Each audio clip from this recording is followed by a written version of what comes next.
Hello everyone, welcome back to Rimpi's World. আজি মই বনাব লৈছো এটা খুবেই সোৱাদ লগা বইল ৰেচিপি। আৰু তাৰ বাবে কি লৈছো আপোনালোকক এবাৰ দেখাই লৈছো।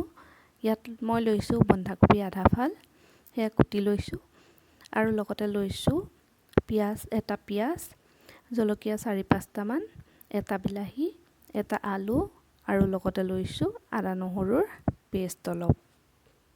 কেৰাহীখন অলপমান গৰম কৰি তাতে আদা নহৰুখিনি অলপমান গোন্ধটো নোহোৱা হ'বৰ কাৰণে, কেঁচা যিটো গোন্ধ থাকে তাৰ সেই গোন্ধটো নোহোৱা হ'বৰ কাৰণে মই অলপমান খালি কেৰাহীখনতে ভাজি দিছো। লগত পিয়াজ আৰু জলকীয়া লগতে বিলাহীখিনিও দি অলপমান বিলাহীখিনি আপোনালোকে তাৰ কেঁচা ভাৱটো নোহোৱা কৰি ল'ব।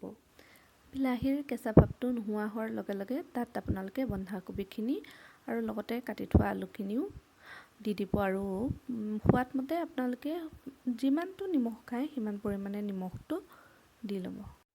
ইয়াৰ পিছত গোটেইখিনি বস্তু ভালকৈ লৰাই লৈ আপোনালোকে অলপ সময় ঢাকোন মাৰি থ'ব। এয়া দেখিছেনে, মই অলপ সময় ঢাকোন মাৰি থ'লোঁ। তাৰ পিছত ঢাকোন উদঙাই ইয়াত 1 কাপমান পানী আপোনালোকে দি দিব।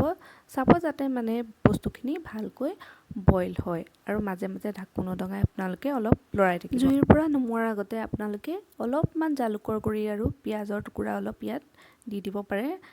ইয়াত পিয়াজৰ টুকুৰাটো দিলে মানে গোন্ধটো অলপ ভাল লাগে আৰু মাত্ৰ 15 মিনিটৰ ভিতৰতে আপোনালোকৰ বাবে এখন সোৱাদ লগা বইল চব্জি ৰেডি। এনেকৈ ঘৰত এদিন বনাই খাই চাবচোন, তেতিয়া গম পাব যে এই চব্জিখন কিমান সোৱাদ লগা। আৰু চব্জিখিনি খাই কেনেকুৱা পালে মোক জনাবলৈ নিশ্চয় নাপাহৰিব। আপোনালোকে মোৰ এই বইল ৰেচিপিৰ ভিডিঅ'টো চোৱাৰ কাৰণে আপোনালোকলৈ বহুত বহুত ধন্যবাদ। আৰু আপোনালোকৰ মৰম আৰু সঁহাৰি যেন এনেকৈ সদায় লাভ কৰি থাকোঁ, তাৰ বাবে আপোনালোকক অনুৰোধ কৰিছোঁ যাতে মোৰ চেনেলটো ছাবস্ক্ৰাইব কৰি লয়। Thank you for watching.